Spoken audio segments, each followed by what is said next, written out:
L'adhésion au programme Petite Ville de demain, c'est le point suivant. Donc on a déjà discuté de cette question. On vous dit que le programme Petite Ville de demain vise à améliorer les conditions de vie des habitants, des petites centralités et des territoires alentours, en accompagnant les collectivités dans des trajectoires dynamiques et respectueuses de l'environnement. Et donc, c'est à la fois de renforcer les commerces et aussi les déplacements, la mobilité, etc. Il y a tout ce dispositif, l'habitat, donc qui peut concerner ce dispositif. Donc, dans le Morbihan, 24 villes ont été retenues, dont à l'origine Lagacy, Guerre et Malétroit. Malétroit, ayant un autre dispositif, n'a pas souhaité s'engager. On a rencontré, il y a une dizaine de jours, le secrétaire général, parce qu'on avait proposé, en accord avec Yves, Yves le maire de Serran, qu'on mette Serran à la place de Malétroit. Le secrétaire général, il n'était pas tout seul, nous a dit qu'il était sur le principe favorable. Il devait même nous écrire, je ne sais pas si on a reçu le courrier, pour nous le confirmer. Et la validation définitive interviendrait au début de l'été, puisqu'il y aura une deuxième vague, mais pour lui, ça ne faisait pas l'ombre d'un doute que Serran soit retenu, et c'est très bien.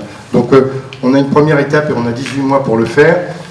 On doit élaborer un projet de territoire, et je ne sais pas, en annexe, vous deviez avoir des modèles de convention d'adhésion. Il faut qu'on adhère d'abord au dispositif. Et donc, avec des esquisses, des priorités du territoire de chaque commune en question. Donc il y a 3 conventions. Une convention pour Guerre, une convention pour Serran, une convention pour Lagacy. Et à chaque fois, il y a un tronc commun, et après, il y a des spécificités que vous retrouvez dans chaque convention. Ça, c'est la première étape. Et donc, le deuxième, c'est qu'on a la possibilité, dans ce dispositif, et dans le cadre aussi plus largement du plan de relance, de recruter ce qu'on vous indique, un chef de projet, avec une aide financière possible de 75 000 € sur une période de 2 ans.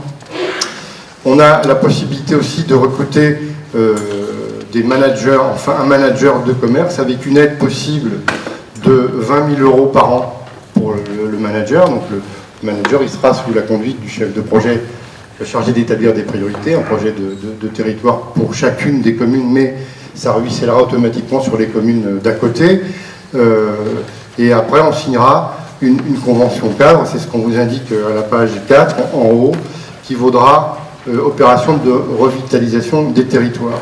Donc ça nous permet du coup d'avoir aussi des financements de la Banque des territoires sur des projets qu'on pourrait monter dans le cadre de ce dispositif. Donc voilà, moi ce que je peux vous dire, vous avez tous les éléments dans le document, mais la première étape aujourd'hui, c'est de signer cette convention d'adhésion qui doit être inscrite et conclue sous l'égide de la communauté de communes. À chacune des conventions, il y a la signature du maire concerné et du président de la communauté de communes. C'est une exigence donc des services de l'État. Voilà un peu ce dont il s'agit. Je ne sais pas si où est-il, Jean-François Guillard est intervenu sur ce dispositif, où est-il? Je ne sais pas s'il a des choses à dire en particulier. Pardon? Vas-y, je t'en prie. Donc en effet, l'exécutif de la ville de Malétroit n'a pas souhaité prendre part au programme Ville de demain. Mais ça ne concerne évidemment que Malétroit, et chacun est tout à fait libre de s'engager sur sa propre commune. L'OBC doit bien sûr soutenir les communes qui s'y engagent, notamment Lagacy, que nous sommes ravis même que Serran prenne la place de Malétroit. Et justement, donc Bruno et moi voterons pour le programme Ville de demain, qui implique donc l'OBC et donc les 3 communes. Nous voterons également pour le poste de chef de projet, qui concerne donc la mise en place du dispositif en lui-même. Qui donc, voilà, je précise, est financé donc à hauteur de 75%, à savoir que les 25% seront pris en charge selon la note donc par les 3 communes concernées. Cependant, donc, il y a une petite question, quid ensuite, après les 3 années de la convention concernant le financement de ce poste. Par contre, nous nous mettons un bémol, nous allons voter contre le poste de manager de commerce, qui n'est financé qu'à hauteur de 40 000 € sur 2 ans. Donc c'est quand même complètement insuffisant et c'est une charge supplémentaire pour l'OBC. Et ce qui nous embête en fait au niveau de la Vallée 3, c'est que c'est limité à toutes les communes de l'OBC. Or, ce que nous souhaitons, c'est que ce soit sur le bon vouloir de chacune des communes d'être aidée par ce manager. Et là, en fait, ce qui va arriver, c'est que le reliquat en fait, non financé par l'État sera pris en charge par toutes les communes. Et sur Vallée 3, pour le moment, nous ne ressentons pas le besoin d'avoir un manager à notre disposition. Donc c'est pour ça que nous voterons contre ce projet de création de poste de manager de commerce. Et en fait, ce qui nous préoccupe, c'est que est-ce que ce manager sera efficace sur les 26 communes de l'OBC? Il y a d'autres interventions. Je trouve cette proposition intéressante parce qu'on sait que dans nos petites communes, le commerce a du mal à vivre. Par contre, je m'interroge aussi sur le reste à charge pour chaque commune. C'est vrai qu'aujourd'hui, on n'a aucune visibilité là-dessus. Sur le reste à charge, on avait dit, juste un mot, que d'une part, le manager de commerce, effectivement, on proposait la répartition de la charge pour les 26 communes, parce que ça va servir l'ensemble des communes, et avec une participation sur la base à objectiver du nombre de commerces dans chaque commune. D'accord? Et là, moi j'ai des éléments, un comptable ici sous les yeux, à vérifier dans le cadre aussi du fichier CCI et voir qu'est-ce qu'on retient. Donc on n'a pas plus avancé là-dessus. On a considéré que, en fait, le manager de commerce, il va servir pas que la commune centre, mais il va travailler aussi avec l'ensemble des communes à côté. Et voilà. Et sur le chef de projet, sur le sol, les 3 communes concernées participent. Et on aurait pu aussi adopter, finalement, de se dire que le chef de projet il intervient aussi sur l'ensemble et qu'on répartisse ça sur l'ensemble des communes, ce qu'on n'a pas fait. Donc il y a une forme de solidarité des 3 communes concernées vis-à-vis aussi des autres communes. Il y avait une autre demande d'intervention. Oui, Erwan. Oui, moi c'est redondant, hein, mais c'est exactement la même problématique. C'est-à-dire qu'en fait, il est spécifié que le reste à charge sera financé par les communes au prorata du nombre de leurs commerces. Oui. Et c'est justement la précision que moi j'attendais, c'est-à-dire que qu'est-ce qu'on entend par activité commerciale? Ouais. Est-ce que c'est un commerce de justement centre-bourg? Est-ce que c'est une activité commerciale indépendante en auto-entrepreneur? Et de surcroît, je ne vois pas pourquoi le reste à charge serait financé par les communes qui n'en auraient pas besoin. Moi aussi, c'est un point de vue, simplement je pense qu'on ne peut pas isoler le commerce à une commune centre ou à quelques communes, d'une part. Deuxièmement, moi j'ai des éléments comptables ici, mais il faut les objectiver et puis vérifier les critères qu'on retient d'une part, et si les maires en question sont d'accord sur le fait qu'on qualifie telle ou telle chose de commerce. Mais l'idée c'était l'inscription au moins au registre du commerce, c'est un critère opposable à tout le monde. Je ne vois pas pourquoi le reste à charge n'est pas la charge de toutes les communes, déjà. Pourquoi que le reste à charge, c'est qu'à la charge des communes Le reste à charge est pour toutes les communes sur le manager de commerce. C'est pour le chef de projet qu'il est à charge des 25% que des 3 communes concernées. Jean-François voulait intervenir, non? Je pense que déjà, il faut déjà avoir la réflexion du collectif, comme tu l'as dit, Jean-Luc, pour les petites villes de demain. Le chargé de projet est assumé par les 3 communes en question. Ça, c'est réglé. Pour le reste, pour le manager de commerce, il pourrait être réparti, les 20 000 € pourraient être répartis en gros et sur la somme, sur l'ensemble des communes. Si on prend par exemple la commune de Carreau, on peut penser qu'il y a entre 5 et 7 commerces. Ça pourrait aller entre 250 à 300 € par an. Je pense qu'un manager de commerce sur le territoire pourra apporter une plus-value certainement supérieure, notamment pour la commune de Carreau, à hauteur de 200 ou 350 € pour les commerçants qui y sont en place. Il faut rappeler que beaucoup de commerçants aujourd'hui sont dans la difficulté. Penser qu'on peut rester tout seul, penser qu'on peut faire sans les autres, penser qu'on ne peut pas travailler collectivement, c'est une aberration. Simplement, moi, ce que je veux dire, c'est que c'est jamais assez, finalement, en termes de participation financière. Dans le cadre des objectifs que nous étions fixés, on en avait discuté en interne, je me souviens en bureau, on avait cette idée, hein, Alain, de renforcer le commerce et de recourir de toute façon à un, voire plusieurs managers. Oui. Et là, il y a quand même un dispositif d'aide qui existe, c'est mieux que de ne rien avoir. Et je pense qu'il y a une nécessité absolue, qu'on va voir les effets retard de la crise, là, de la pandémie. Et si on peut anticiper, ils ont besoin de solidarité, les commerçants aujourd'hui, qu'on les accompagne. Et au-delà de ça, moi, ma préoccupation, c'est l'intérêt général, c'est le service à la population.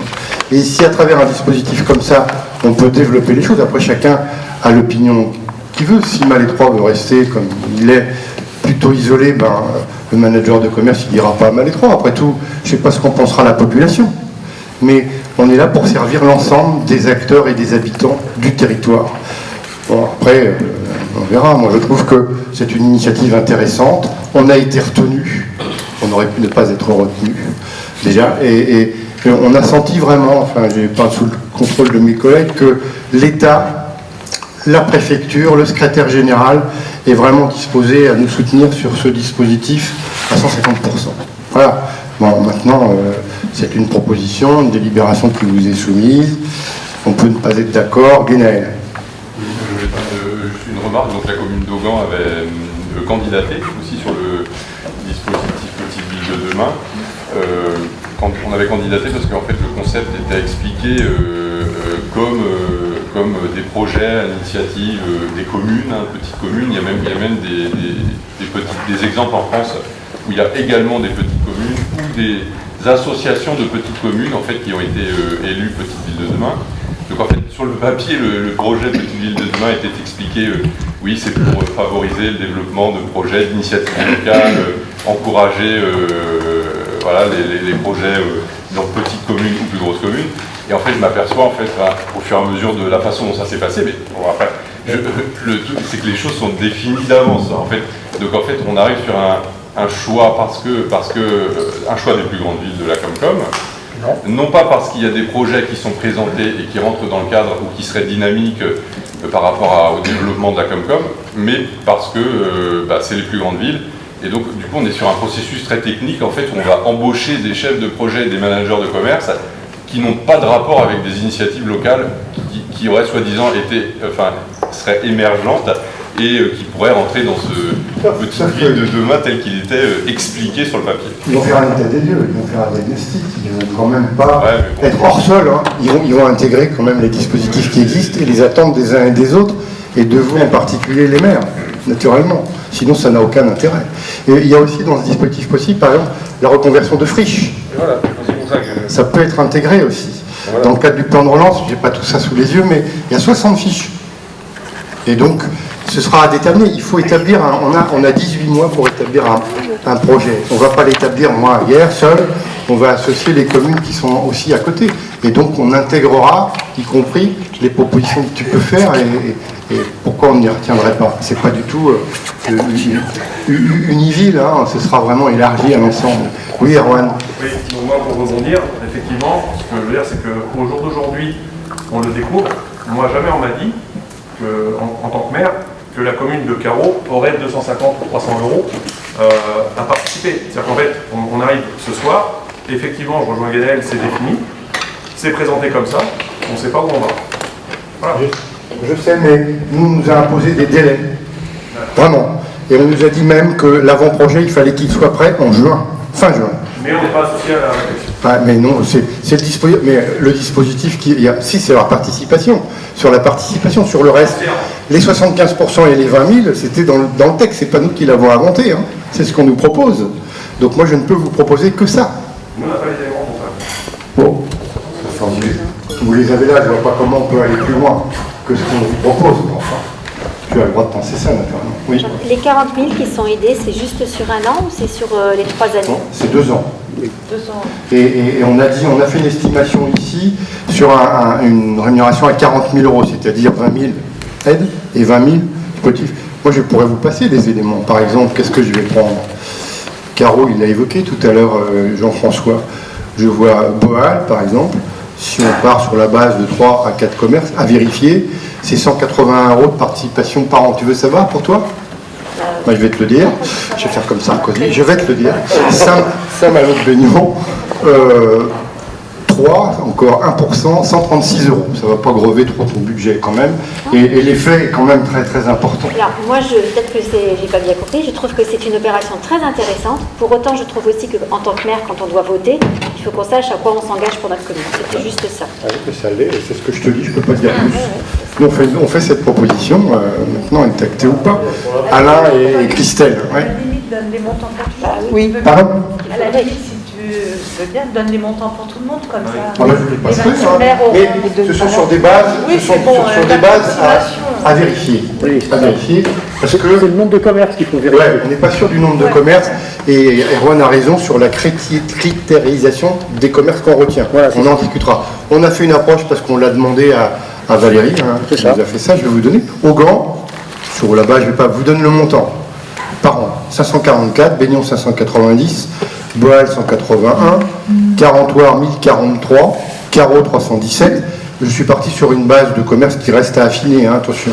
Cournon 181, Guerre 4354, Lagacy 3311, Lisieux 272, Malétroit 3401, Missiriac 136, Monteneuf 181, Plecadec 726, Port-Carreau 45, Rémignac 91, Ruffiac 499, Saint-Malo-de-Baignon 136, Saint-Abraham 45, Saint-Congar 363, Saint-Guillaumard 317, Saint-Laurent-sur-Rousse 136, Saint-Marcel 590, Saint-Martin-sur-Rousse 590, Saint-Nicolas-de-Tertre 136, Serran 1587, Tréal 227. Sous réserve de ce que je dis, voilà un peu l'estimation que nous avons faite sur la base de critères. Tu voulais dire quelque chose, Alain? Oui, le personnel qui m'embaucherait, sur combien d'années? C'est du CDD, c'est du CDI? C'est des contrats de projet. Oui, c'est ça. Alors, C'est 3 ans. de 3 ans, mais on ne nous a pas dit qu'au bout de 2 ans, il y aura une suspension de l'aide. J'espère qu'elle se poursuivra. Moi, je disais que peut-être il faudrait qu'on soit prudent et peut-être faire correspondre à 2 ans. Jean-François. Oui, il faut rappeler quand même pour le manager de commerce qu'avec Valérie et Alain, nous avons rencontré quand même de nombreuses unions des commerçants ou associations de commerçants et toutes ont trouvé que c'était vraiment quelque chose d'intéressant qui pourrait apporter une synergie entre les unions des commerçants ou les associations de commerçants. Quelque chose qui sert bien à la guerre peut très bien servir à la Gacilly, à Ruffiac ou à Ougan. Je crois que c'est aussi ça l'intérêt d'avoir quelqu'un de transversal sur le terrain. Je pense que au-delà des petites villes de demain, où là c'est vraiment un autre dispositif qui est porté plus par les 3 communes, là le manager de commerce c'est vraiment transversal. C'est vraiment un projet qui doit être porté par l'OBC au service de tous. Et je crois que moi je suis commerçant et artisan. Ce que je souhaite c'est que tout le monde travaille. Je vous rappelle, j'ai déjà dit tout à l'heure, la période qu'on vit n'est pas simple. Il va y avoir des dégâts parce que vous savez quand vous avez des subventions pour survivre, c'est comme si on vous donne du goutte à goutte. Le goutte à goutte ça fait survivre, mais ça fait à un moment donné on peut passer de l'autre côté. Donc je pense qu'il faut vraiment se prendre par la main et c'est vraiment l'intérêt collectif parce que vous vous rappelez quand même que le développement économique n'est plus au niveau des chambres de commerce ou des chambres de métier, le développement économique est vraiment au sein des OBC. Et c'est notre rôle de porter ce projet. Et moi j'y crois. J'espère que vous le soutiendrez parce que c'est un beau projet. Moi, je dis souvent qu'il n'y a rien de tel que les exécutifs communaux. Ce sont les meilleurs ambassadeurs du commerce. C'est-à-dire qu'un manager ne connaîtra pas forcément le territoire du jour au lendemain. Il lui faudra un certain temps pour s'adapter, etc. Pour moi, les meilleurs managers, ce sont les exécutifs communaux. Sauf que là, Là, le dispositif nous donne 18 mois pour travailler, pour faire un inventaire, le diagnostic pour avancer. Maintenant, chacun pense ce qu'il veut. Ce que je me dis, c'est que quand même, ce dispositif par rapport aux actions que vous menez à Malais 3, c'est un complément intéressant et qui sert au-delà de Malais 3 toutes les communes qui sont à côté de Malais 3. Mais ça, chacun fait ce qu'il veut. Est-ce qu'il y a d'autres demandes d'intervention? Sinon, je vais mettre ce dispositif à délibération, à voir qui est favorable. On va fonctionner comme ça. Alors, Il va falloir saucisser. on vote comment? Point par point, c'est-à-dire... On vote, vraiment, on peut voter point par point. Le PVD, puis Le PVD, d'accord, le programme. Qui est favorable au programme? D'accord. Et abstention. Une abstention. Qui vote contre, pardon? Non. Alors après, le recrutement, qui est favorable au recrutement d'un manager de commerce? Qui s'abstient? 1, 2, 3. 3. D'accord. Contre? 1, 2. Troisième point, poste de chef de projet. Est-ce que je ne suis pas trompé? Ouais. Qui est favorable au recrutement d'un chef de projet?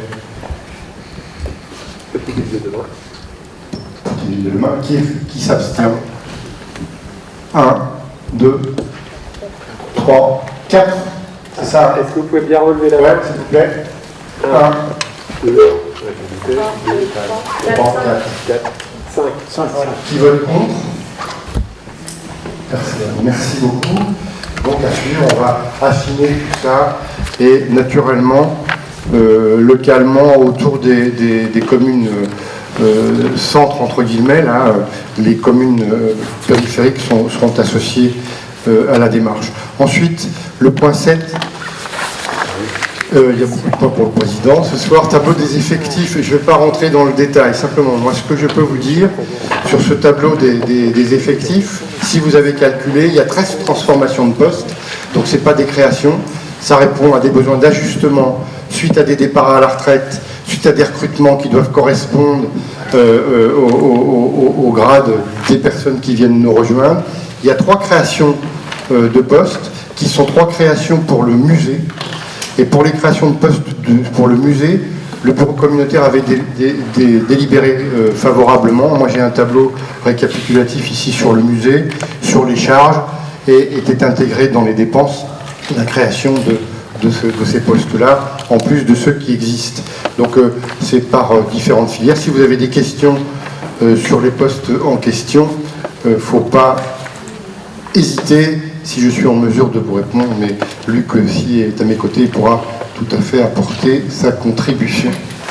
Hein, on est très soucieux du respect de la masse salariale, et à chaque fois qu'on peut, il y a des transformations des fois un petit peu à la hausse sur le plan de la rémunération, mais aussi souvent à la baisse. Hein. Les postes créés pour le musée, c'est en filière administrative, c'est à la 3e ligne, la création d'un poste d'adjoint administratif à temps complet, là, chargé d'accueil au musée de la Résistance. Et dans la filière, à la page suivante, patrimoine, vous avez la création de 2 postes d'adjoint du patrimoine à temps complet, afin de régulariser les recrutements d'un médiateur culturel et d'un chargé d'accueil et de commercialisation. Donc ça s'inscrit, moi je regardais dans le reste à charge, la subvention d'équilibre par rapport aux recettes du musée. On était sur un dispositif de mémoire où il fallait que ça ne dépasse pas 123 000 €. Et on est vraiment dans ce cadre-là.